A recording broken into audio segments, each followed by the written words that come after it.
The content presented in this podcast and YouTube show is for informational and entertainment purposes only. It is not intended to be a substitute for professional medical advice, diagnosis, or treatment. Always seek the guidance of your physician or other qualified healthcare provider with any questions you may have regarding your health or a medical condition. Never disregard professional medical advice or delay in seeking it because of something you have heard or seen on this show. If you think you may have a medical emergency, call your doctor or emergency services immediately. The host, guest, and producers of this show are not responsible for any adverse effects resulting from your use of or reliance on any information presented.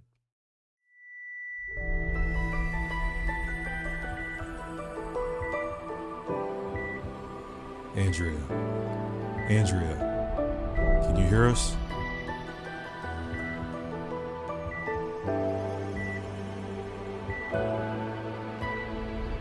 Many years ago, I died for 26 seconds. There are so many people in this world that have experienced life events that have led to their soul purpose. Wake Up Your Soul with Andrea will bring you these significant life events that demonstrate how to use those moments for guidance and life purpose. These are our stories.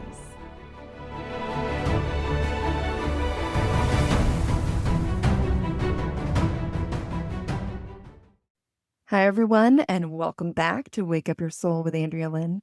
Today, I want to start this episode by asking you a question. I want to ask if you're someone that feels like you've always kind of struggled with diving into things. You've had these looping thoughts, these fears that just hold you back in life. If this sounds like you, and it sounds like you're someone that maybe struggles with anxiety, this episode is absolutely for you. Let's welcome bestselling author Carrie Berk. Hi. Hi, how are you? I'm great. I'm really excited to chat. So let's just first get it out there. You have a best-selling book called Mindfire. And this Yes. book is talking all about anxiety.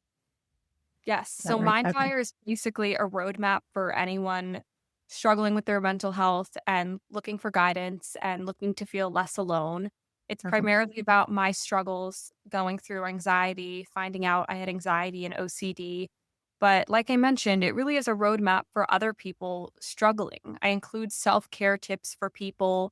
Each chapter is dedicated to a different emotion you might experience during anxiety, whether that's restlessness or grief or heartbreak, because anxiety can manifest in so many different ways. So this is really my love letter to people who are struggling out there. And I wrote it because I really hope that people can read this and feel like they have a tool that they can use to strengthen their anxiety toolkit. Yeah, I think that's amazing because it's definitely something that holds people back from big accomplishments in life or even just social settings, right? It's something that can hold us back from work, a lot of different parts. And so I think a roadmap is something that people absolutely need. But I want to talk about the backstory a little bit. So you said you did struggle with anxiety as a child, or there were signs. What did it feel like as a kid? I mean, as a kid, we don't really know what our feelings are, right? Like we don't even understand. I think about like my own daughter that's 3 and she doesn't actually understand hot and cold. Like she'll tell me she's so hot. And I'm like, that's not possible right now. Or I'm so cold. It's totally opposite. But what were the signs and the symptoms that you felt as a child? I think mostly my OCD manifested pretty obviously as a child. When I was 8 years old, I felt like everything had to be even on both sides. So if I touched something with my right hand, I touched it with my left hand. And at the time, I made up a really silly name for it. I called it Qua Qua because I wanted it to sound like the silliest thing possible. And it almost just took some of the seriousness out of it because it really was so debilitating. I mean, I couldn't leave the house if I didn't like tap my nightstand a certain number of times. So it just kind of took over my life. And those symptoms really subsided until I was 18 and I experienced other OCD symptoms.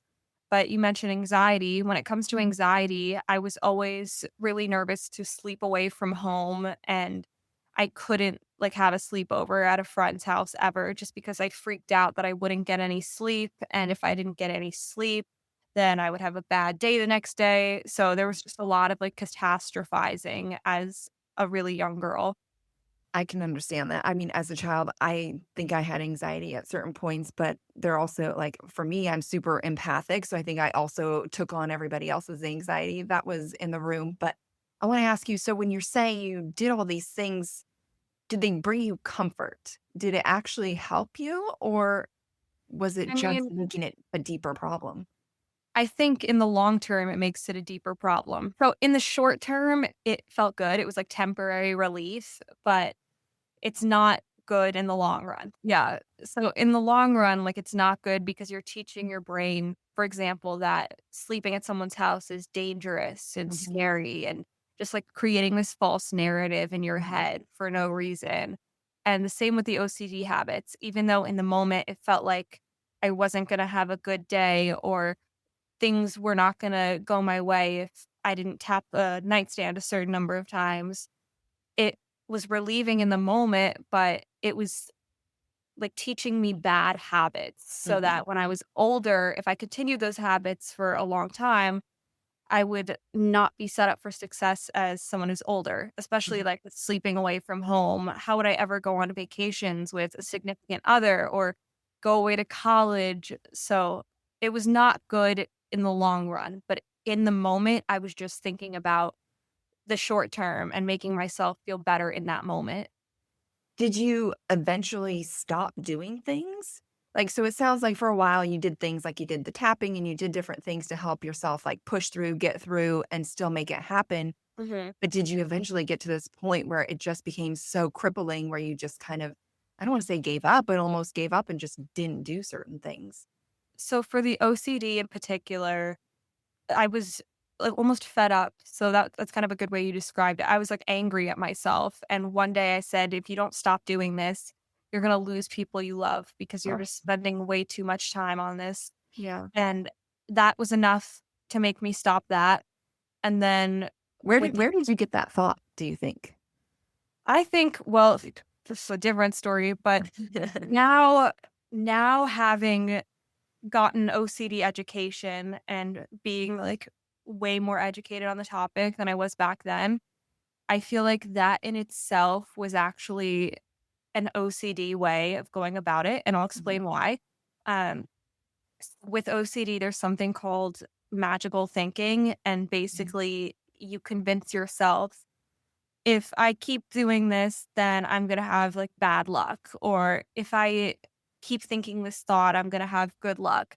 And I was almost doing that in the reverse, like, if I keep tapping this nightstand, then I'm gonna lose the people I love, It's like and a self-manipulation. it's like a superstition, like, creating a Mhm. superstition for myself, and it's wrong. There's no correlation between tapping a nightstand and No. good luck or bad luck or losing people you love. But at the time, that was enough for 8-year-old me to shake out of it. So 8-year-old me was very smart, but if I had that, thank goodness I don't have those symptoms now. But now, like being in therapy, I understand like that's not really a good way to get out of it. It's not really teaching your brain proper thinking patterns. So that leads me to the next question of how do you deal with anxiety before it hits and during? So, if you're about to go into a situation where you have this anticipation and you kind of know that it's something that is ultimately probably going to lead to anxious thoughts for you, what do you do prior? And then do you do something differently when you're in the moment and anxiety hits? So it's all about building your toolkit and knowing exactly how you're going to handle anxiety when it arises.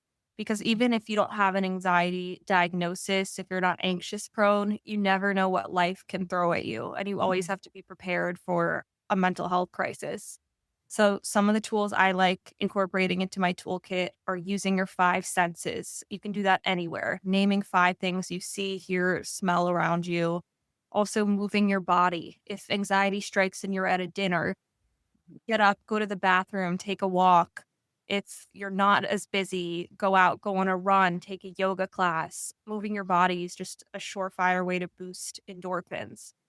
You can do journaling, meditation. I mean, there's so many things. It's just a matter of, I guess, experimenting with those things beforehand, seeing what works best for you so that you know what you're your soothing stations are in your life, and you can So visit how new locations. I want to ask though how this is different from tapping the nightstand because like from what I'm hearing, it's like I'm soothing myself in some way or another. I'm journaling. I'm bringing this piece of calm to myself. And if tapping your nightstand brought you a piece of calm, how is that not a good piece of your toolkit? I'm just trying to help people understand. I think for 3 reasons. 1, it's not debilitating. Going out on a run does not make your life feel like there's a sense of doom and dread and that it's taking over your entire existence. It's just something you do in the moment. I Mhm. think number 2 is it's logical.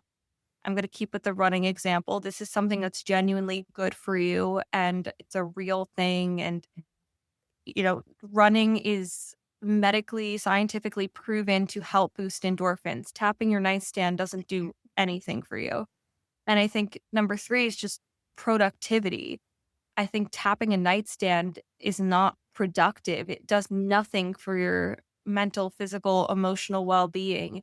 And you should fuel your body with things that support all of those things. So, running is a great one. Using your 5 senses can boost your mental health in the moment.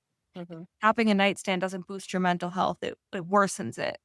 So when you're talking about journaling, then there's got to be some sort of specific topic or something you should write on. You can honestly just write nonsense over and over again. The act of just sitting down and taking the time to be alone with your thoughts and getting out what's in your mind can be very meditative and very beneficial for your mental health. Okay. So what has been your biggest aha moment in helping yourself with anxiety? I think realizing that it's not going to get better and you just get stronger. There's no finish line with anxiety. There's no medal you get at the end telling you, congratulations, you're cured. There's none of that. You just have to learn how to live with it so that when it does arise, you're well equipped, you have that toolkit ready to go. And that's, I think, when you're the strongest version of yourself. People are boring if they don't have their struggles. The fact that I have had such lows in my life already just means that the highs are going to be that much better. And it's hard to think that in the moment when you're going through anxiety. You don't want to hear it. But I think in retrospect now, I'm really looking back and it feels okay to have anxiety. It's not as alarming to me anymore. So you're saying you'll never cure it, but do you feel like situations that you've pushed through become easier because you've witnessed yourself push through them? Yeah, I think you learn by living through it. I think the more you have a panic attack, for example, the more accustomed you come to it and the less scary it becomes next time you have it because you learn, oh, I've had this before. Yeah, it sucks, but I also know it's going to get better. So I'm going to let myself cry. I'm going to let myself hyperventilate. But I also know that in 10 minutes or so, I'm going to be back to normal. So let's just Mhm. ride it out. Okay. And when it comes to certain situations where people feel really anxious, they don't necessarily know why, how can they figure out if the anxiety is something they should actually really like tune into? Like, oh, shoot, maybe this is actually coming from a gut feeling of something bad is coming, or versus just like, I am fearful. Yeah, I think a lot of the times anxiety doesn't necessarily have an explicit trigger. And that's one of the huge misunderstandings surrounding anxiety. A lot of the times we want to say, I feel anxious because this or because this. And when we can't find that because, we can't find that reason, it makes us feel even more frustrated and even more anxious. So, what I recommend is to stop searching for a why and just Mm, allow yourself to exist in your anxiety. Being a human and eating, sleeping, and breathing as a human is enough of a reason to be anxious. You don't need to find your why. So I would say, yeah, just stop chasing a why and just live. Interesting. I'm a big why person. I mean, I've been through a lot of different major health things, and for me, the why has always uncovered so much more that has helped me on such a deep level. So, I mean, I hear what you're saying though, and I think it depends on the situation for sure. I mean, when you're in therapy, unpacking in therapy, your anxiety and your intrusive thoughts can be helpful. But I think in the moment when you're in an anxious spell, the last thing you want to do is Yeah. send yourself into a deeper anxious spell and driving yourself crazy, searching through all of these situations as to why you're feeling that way is not going to be helpful. I agree. There's definitely a time and a place, but I also found it really interesting when you were talking about how the highs can be so much higher. And then I also know that's also something that puts people into a deep depression is people that have really high highs and really low lows because their expectations are so high. And then when they're not met, they sink so far further than they've sunk before. And so it's really interesting. I think there's that happy medium that you have to find in that balance. Everyone always returns to balance at the end of the day. Like you could feel that peak of a high, but you can't be up there forever and you No. can't be down low forever.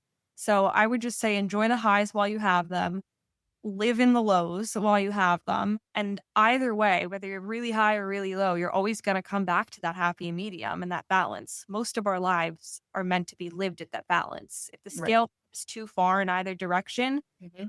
like you said, once you do hit that low, it's going to be even more drastic than if you're Mhm. just riding the middle because you have Mhm. less ways to go.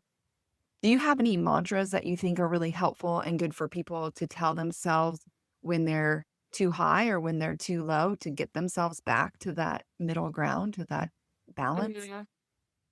I mean, when you're low, the one thing I tell myself is everything is always going to be okay. And I'm not a big mantras girl, but that's like the one thing that I repeat to myself. And when you're too high, I don't think you need to force yourself back down. I think just live in it. You're going to return to balance naturally. But if something's going well in your life, don't search for anxiety or search for a reason No. to come down. Like live in it, enjoy it. Yeah. It's more that you don't wanna fall from that place. You wanna, like, recognize the high, but also remember that state of balance and be okay with that and not change your expectations of life to that high, right? So then Yeah. you don't feel the fall necessarily. I think when Um, you hit the balance, let's say you just had the high and then you fell, you're back at balance, and you're like, oh, shoot, I'm back at balance. I don't feel as good as I did before. Maybe just reminding yourself that life is not meant to be lived on that high yeah, 24/7. You'll get back there eventually, but constantly being up there is not going to make life very fun. Like what makes it fun is the ups and the downs and then yeah, living in between. I'm thinking of like a graph from math class in my mind right yeah, now, the with the parabolas and then like the line in between. yeah.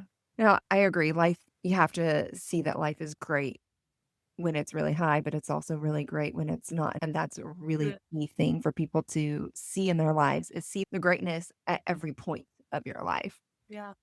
Yeah. I love that. Yeah. So I have a question. When you wrote the book, You're like, I have another question. I have a question. I have so many questions here. Yes. When you wrote the book, did you feel anxiety writing the book thinking this is going to bring a lot of attention? People are going to have a lot of questions. I'm going to have to put myself out there. Did that bring anxiety? And if so, how do you take on things knowing I'm signing up for this and it's bringing me anxiety? I think for the most part, no, because writing has always been so therapeutic for me. I almost felt free. I felt like all these feelings I've been bottling up that feel so taboo are no longer taboo because I'm looking at them on the page and they're less scary. What? So Okay, so what are those taboo thoughts? so that's like kind of that whole the whole other story. I talk about in my book basically the my worst time in 2020 when I had OCD. I was getting these harm OCD thoughts where I managed to convince myself that I was destined to self-harm because I had a friend that also self-harmed and she also had anxiety. And my brain just like created this false narrative for myself. Okay. And it took me a really long time to kind of get through those intrusive thoughts and recognize them as OCD and not things that I aligned with because I didn't want to harm myself and I didn't believe in them at all. But for a long time, I was scared to write about that or even tell a single person because I knew they wouldn't understand. But Mhm. the second I started writing, I realized that I wasn't the only one, that I was going to be helping a lot of people out there who go through the exact same thing, but are misunderstood because OCD is not represented like that in the media. It's cleaning, it's organization, it's not taboo, intrusive thoughts. Mhm. Yeah, I mean, this is bringing me back to my own situation of I struggled with depression for a very long time and suicidal thoughts, and I don't even know how long I kept that in with myself. It was one of those things where you feel like if you tell people, they're gonna just immediately think you're crazy. Like you're nuts, you're a psychopath. And I think that's just what the media portrays. Like anybody that has these feelings of not wanting to be here or feeling depressed and having these thoughts, you're just kind of a crazy person because Mhm. you can't keep it together. And Yeah. so I think it's really awesome that you're sharing all this and speaking out about it so people can Yeah. not I feel so will alone. say though, I say this with importance and with emphasis and with exclamation points. There is a difference between thoughts about suicide and intrusive thoughts about suicide. If Okay. you have intrusive thoughts about suicide related to OCD, that means you do not align with the thoughts. They scare you. They're counter to everything you value and what you believe. You're so debilitated by the thought because it's the opposite of what you want and because the fact that it's there in the first place scares you. Or people who actually suffer from suicidal thoughts, it's something that it's a welcome thought to them. It's something that in their mind, they're like, oh, I really don't want to be here right now. Like the thought of ending my life brings me peace. So there's peace and there's fear. Mhm. When intrusive thoughts about suicide, there's fear. Mhm. Thoughts about suicide, peace. So I think that's a really important distinction to make and something that's very misunderstood about OCD and why so many people aren't speaking out about intrusive thoughts, about self-harm, about a lot of people have intrusive thoughts about pedophilia, like crazy, like taboo things in logical life, Mhm. but they're having these thoughts, they're contrary to what they believe. I Are just want they that distinction. No, I think that's really important, and that's definitely yeah, that was something I battled with, like, not understanding it's like you're saying, I guess there was maybe an anxiety component to it because I didn't understand why I felt that way. It was like, I see everybody so happy, I wanna feel that way, like, I wanted different for myself, I really did, but then, like you're saying, it was just these intrusive thoughts that were just coming at me, just kind of thinking, well, like, what if these thoughts would just go away? What if I could feel peace in a different way? Yeah, depression is a very complicated thing. Yeah, that's really interesting you're sharing that. But Yeah, what if you think about an intrusive thought about self-harm, like I mentioned, it's contrary to what you believe, it scares you, like it's not something that you want. There's this term that I learned in therapy, it's called egodystonic. Basically believes like it's contrary to everything you want and what you believe in. And also like you can be just as debilitated by it as someone who actually wants to end their life. That's why the line kind of gets blurry. And if I like went to a friend at the time and I said, "Hey, I'm having these intrusive thoughts about killing myself." They'd be like, "Oh, are you okay? Like, do I need to like take you to a hospital?" And I'm like, "No, no, no. Like, you don't understand. Like, yeah. I love my life. Like, everything is great. I just can't stop thinking about it." And that's where the OCD component comes in. You're obsessing over the thought. You're compulsively telling to yourself over and over again why you don't believe in the thought, why you want to keep your life, like all of these things. So it's it's a very like thin, blurry line, but Mhm. there is a huge difference. Yeah, no, I mean, I hear that. I wanted to be happy. I didn't know how to be happy. And like you're saying, I was like, my life is so good. Like I saw all the good in my life. Believe me, I did. But I also didn't understand. I was like, but like, why am I also I'm not feeling it. I see it and I understand it, but I'm not feeling it. It just and then eventually came to understand like through cognitive behavioral therapy, just the brain training that we get from our outside environment, whether it's teachers, peers, parents, whatever it be, like you learn how to talk to yourself. And I had a lot of negative self talk that was happening And so even though I understood and saw that I had such a good life, somewhere along the way, my brain was trained to kind of diminish my value with myself. Yeah. And that's what set me there. Mhm.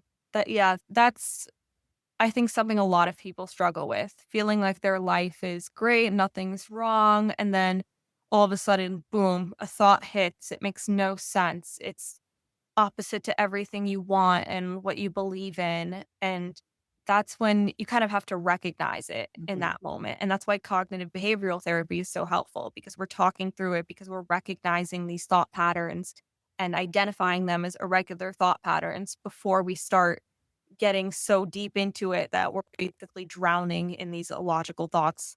Mhm. With your book, what chapter do you think is the most helpful and why? Like, what's in this chapter? Um, It's an entire book, and I'm thinking a whole book on anxiety. Like, there's got to be something in yeah. there that, like, this chapter's gold. Like, this stuff is great for you to hear and read, but there's a chapter that's just gold. Okay, so the each chapter is dedicated to a different emotion you experience when you're going through anxiety, as I mentioned. Okay. I think I have two favorites. I like the grief chapter a lot because I think when we're grieving someone, it becomes very much about the person who passed, as it should, Mhm. but we're not owning our own emotions enough and we're pushing them down to the point where they eventually can boil over or come up years later and make us feel just the same grieving emotions all over again. So I talk about losing my grandma and losing my grandma while also dealing with those Yeah. self-harm thoughts and how that played into going to a funeral. And it's just like really complex emotions. And I feel like anyone who's grieving a loved one needs to read that because it makes them feel seen in a way that maybe I didn't feel so seen at the time because I was busy helping everyone else, writing the eulogy for my mom, like all that stuff. Mhm. And that, and then also the last chapter called Progress. I think it's really interesting because anxiety we associate with all these negative emotions like grief, heartbreak, bridge of the other ones, Do loneliness. you talk about grief in the sense of I think some people have to grieve their thoughts of who they were going to become because as Without life the person. evolves what? Without the person, like who they're going to become without the person. Well, the loss of a person, but just in general, sometimes our lives go a different direction than planned, and maybe your career doesn't go the way you thought it was going to be. And so I think sometimes people have to just grieve that loss of who they thought they were gonna become, or even a divorce, right? Like, Yeah. you were a partnership with somebody, and now you're no longer that, and now you're solely an individual, and I feel like people have to have that process a little bit of 100%. just grieving. Well, there's heartbreak. You see some grief in my Okay. heartbreak chapter where it almost feels like you're losing a loved one, where you're Mhm. grieving someone. So, yes, grief comes up, I think, in several different ways throughout the Mhm. book. That chapter is about like death in particular. And I would say my favorite chapter is that last chapter, Progress. Progress, because a lot of times we associate anxiety with these negative emotions like loneliness, grief, heartbreak, but anxiety can coexist with progress and growth and Mhm. positive emotions too. So I think that's a really important reminder for people. You don't have to be in a depression, you don't have to be in bed crying to feel anxious. You can be thriving and publishing books and also, like, be anxious. So, I like that chapter. I feel like the last few pages are pretty special. I talk about, like, praying a little bit, and I'm not a religious person, but when I was closing this book and I kind of, like, looked inwards, I realized that when things get really, really bad, like, when I just feel, like, awful, like everything's quiet, I pray, and I'd never told anyone that before, and it just felt like the perfect vulnerable way to close the book Mhm. and tell people, like, at the end of the day, you always have God, you always have a higher power that you believe in. And beyond that, you always have yourself and everything's going to be okay. Yeah, I love that. So that kind of leads me to a question of what thoughts are not helpful for you? I mean, Mhm. you're talking about all these ways to help yourself do this, but like, what do you not do? There's certain thoughts and things. I mean, obviously, you're saying don't tap your nightstand. Uh, Yeah. but, like, what thoughts do we have within ourselves that are not helpful that we should try to stop? Any intrusive thought that is opposite to what you believe in is not helpful to harp on, period. It doesn't matter what the theme is. If it's something that you don't align with, that's taking over your day, it is a garbage thought and it's not meant to be harped on. I So, love that garbage thought. yeah. Garbage. So, Throw it away. yeah, throw it away. That's generally speaking. And besides that, anything like self-deprecating, telling yourself things aren't gonna get better, that you're gonna be anxious forever, anything putting you down is never helpful. But how do people even recognize that? Because like I said, like I did not even recognize until I went to a therapist, until I started kind of getting deep within my head and my own thought process and really hearing myself. Like I didn't realize how hard I was on myself until I was like deep in the therapy. And then I realized it was so constant. Like it'd just be doing something in the kitchen, making something. And if I, spilled something, I'd be like, oh my gosh, you idiot. And it was just like, wow, like I have these constant little things that I say to myself that are just not kind. So do you have any ways? I know that's kind of a hard question, but like, do you have any ways that people can kind of turn that light bulb on? Well, you have to make a deliberate effort to practice mindfulness. I think people listening to this can use it as their sign to pay attention to the way you speak to yourself. Flip Mhm. that light switch right now. Don't wait for that moment where you may or may not catch yourself saying something mean to yourself. Tell yourself right now, okay, next time I'm in the kitchen and cooking, if I make a mistake, it's going to be fine. I'm going to wipe it up. I'm going to take a deep breath. So make that choice right now. Yeah, I agree. Make the choice. And then it sounds like what you're saying is basically practice reframing after you say Yeah, things that are negative in your head, reframe it immediately to something positive so you can start training your brain to think and speak differently to yourself. exactly. And I also think if you're treating yourself badly, you're going to notice it a little bit and in that you might not be productive. So you'll be going to bed that night and you'll ask yourself, what did I really do today? Was I sitting on my couch staring at the ceiling? Or did I read a few pages of my book? Did I go on a walk? And when you're in bed reflecting on your day and you realize that you really didn't get anything done, you'll be aware. It's just a matter of whether or not you want to acknowledge it and make a difference. Mhm, But I believe people will know if they're not being as nice to themselves as they should. mhm. So I want to ask you if you want to be super, super vulnerable. And I want to ask you if you can share your darkest day, because I think what helps people so much when they're listening is to be like, wow, I've been there too. And so even though you're sharing that, yes, I've been there and I've struggled and here's how I did it, when people really connect, it's when we share like that exact moment and those exact thoughts and what happened, what led up to it. Yeah, I share a lot of those darkest moments in Mindfire, to be honest. I think the one that comes to mind was just the moment I realized I needed help with my OCD.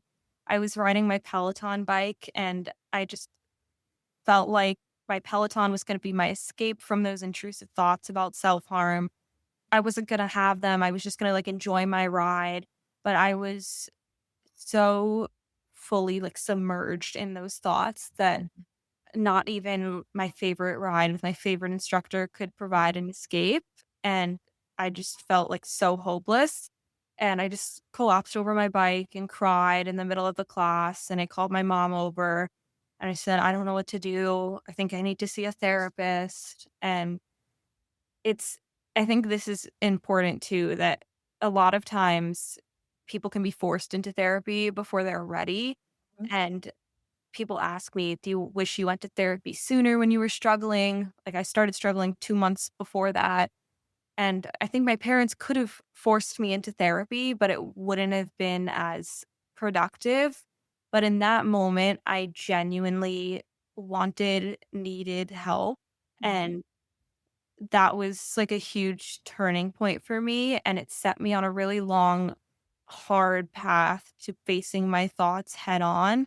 Mhm. But also, if I didn't do that, then I would have never gotten my OCD diagnosis. And like, who knows what could have happened. Yeah. Well, I always say, like, you can need something in your life, but it doesn't mean you want it. And if Mhm. you don't want it, you're not going to utilize it. And so I think that's a really important thing. And what I hear you saying is you just kind of felt underwater. And can you share with people what are other thoughts that you would feel or people can kind of recognize that they really need help? Because I think some people will listen and they'll think, "Eh, I'm a little bit anxious, but like, I got this." And it's like, what? Yeah. I mean, you don't have to reach my point to ask for help. Like, I reached the point where I'd felt like I'd officially like hit the ground and I did not know how to get up anymore. And that's when I needed help. But you can be feeling yourself falling, I guess, toward the ground and ask for Mhm. help. Okay. So I think just like listening to yourself. And I mean, I was like sitting in bed staring at the ceiling, crying all day long. Like I could have gotten help then, but I was scared of therapy. I'd never seen a therapist for anxiety before. I didn't really understand. Mhm. And I waited until I'd hit the ground and crashed. But I think a lot of people can kind of resolve that sooner. And as soon as they feel themselves falling, to recognize it and to get the help that they need. I think it can be scary though when you think about going to therapy and you think about the world that you're living in and how scared you are and thinking Yeah. about being vulnerable and sharing all that's going on. I think there's hesitancy for a lot of people. They don't want to share what's really going through their mind because it's scary. The thoughts are Yes. very intrusive or like or if they feel like they have this image with their friends or just people in the world, they don't wanna look weak or they don't wanna look crazy or whatever it be, and so Mhm. even though it's just one person, it's just that therapist, I think it can be really hard for people to get vulnerable and open up for the sake of helping and saving themselves. Yeah, the big thing for me was that it was opening up to a stranger. I think that's what bothered me the most. This wasn't a friend, this wasn't my parents. This was a stranger, and I wanted her to really get to know me and understand who I am and who I was at the time before giving me her professional advice. And it took a lot of courage. And for a lot of people, it will take a lot of courage. But if you want to get better, you need to trust the professional. And at the time, I was struggling so bad. I needed to put my faith in a professional because there was nowhere else I could really turn but do that. So it was the only option, it felt like at the time. Yeah. So, earlier you were talking about just kind of accepting it's not gonna Mhm. get better. And so for people that have this fear of whatever their fear is, when they accept it, do you think that's the best way they can deal with it? Do you think they should see a therapist? Like, do you think just acceptance is enough? I think it depends on the person. It depends on the gravity of the thoughts. If it's something as deep as a self-harm intrusive thought, you might Okay, need to yeah. see a therapist and, like, understand what it is. Like, I had no idea, and I had to kind of go through a learning curve, and a lot of people out there probably need to do the same. Yeah. So, is acceptance enough? Maybe, maybe not. I think therapy is helpful for anyone. Cognitive behavioral therapy is helpful for anyone, regardless of whether they suffer from anxiety or not. But the goal, along with therapy, is to accept your anxiety for what it is, let the intrusive thoughts flow, and learn to desensitize yourself to whatever darkness that's illogical that's going on in your mind. Like, when I was having those self-harm thoughts, when I was in therapy, she would have me, like, think about them for a certain amount of time under her supervision and allow myself to become fully submerged in the thought Mhm. and then move on with my day after that. And that itself would desensitize me because I realized that I could allow the thought to completely take over my head without pushing it down, as I would do every day. And then after that, I would move on with my life. I would make dinner. I would watch a movie. I would still be okay. And learning to live with the thought is really how I set myself up for recovery. Did you feel like as you sat with that thought and really actually sat with it and went into it, you realized like, actually don't really believe that. Like any of Yeah. like I some think, of our thoughts or some of them, it's like, oh, actually, no, I don't fully believe that.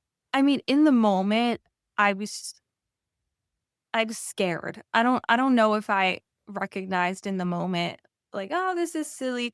Like, no, I was scared. I was just, like, teary and shaking and, like, felt panic attacks coming on because it was something that disturbed me so much, and I was allowing it to, like, take over my whole life. So, it felt scary. I think the the way it became silly is through time and realizing that I could allow it to take over. I could feel the panic, I could feel the anxiety. But then afterward, I would watch a movie with my mom and life would go on and nobody hurt themselves. Nobody wanted to. Thought could be there and it could be bothersome, but it didn't mean action. It didn't mean truth. And that took time to realize. The last question. Managing your anxiety and going through all this, can you share how it's led to success? Turning pain into productivity is something I always live by, and it was very helpful in 2020 when I was going through everything. I was blowing up on TikTok at the time. I always say social media was my lifeline, just connecting with other people online. But even now in everyday life, I'm connecting with so many people through Mindfire, learning other people's stories. And just as I've helped them, they're helping me. But now I have another question because I mean, I didn't know if you wanted to bring it up, but when it comes to social media and being on TikTok and being on Instagram and being a face on social media, like how do you put yourself out there as an anxious person? Like I feel like that's a lot for an anxious person to put themselves out there on social media, or do you just kind of drop it and run? Like drop it, Yeah. okay, I'm out. I'm never going to read the comments. I'm out. So a lot of people have anxiety based on social media. For some reason, I have never been that person. I'm a very unique case. I Okay. love it. I feel like it's part of my livelihood, obviously. It's part of my business. And during the pandemic, it really was such a lifeline for me, connecting with people and fans online and being creative. So I see the good in it. I don't necessarily compare myself to people online because I know that so much of it is fake. But I can see why a lot of people kind of go down that rabbit hole of comparison and feeling anxious about what they put out there. And my advice to those people would just be to find balance and again, practice mindfulness. If you find yourself going through that rabbit hole, make that deliberate choice to get off of social media, close your phone, go do something else immediately. And again, you have to make that decision yourself. You have to practice mindfulness. No one's going to tell you in that moment. You have to be ready for when it comes up, if that's you. Do you have a favorite way? Sorry, more questions. Do you have a favorite way to practice mindfulness? Running. Just running. Yeah, I just go out. I go out on a run and I think about anything and everything. Okay. Mine is in the shower. I just like to zone out in the shower. Too.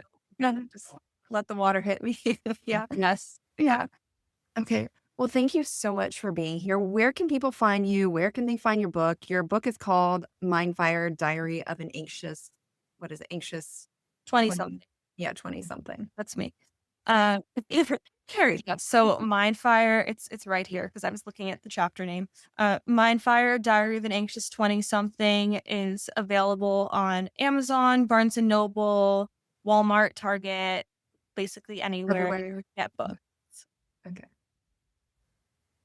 And if people want to follow you on social media, I was just at Carrie Berk that's super simple. with an extra K. So simple Okay. twist. Yeah. Well, I like it. Thank you so much for sharing.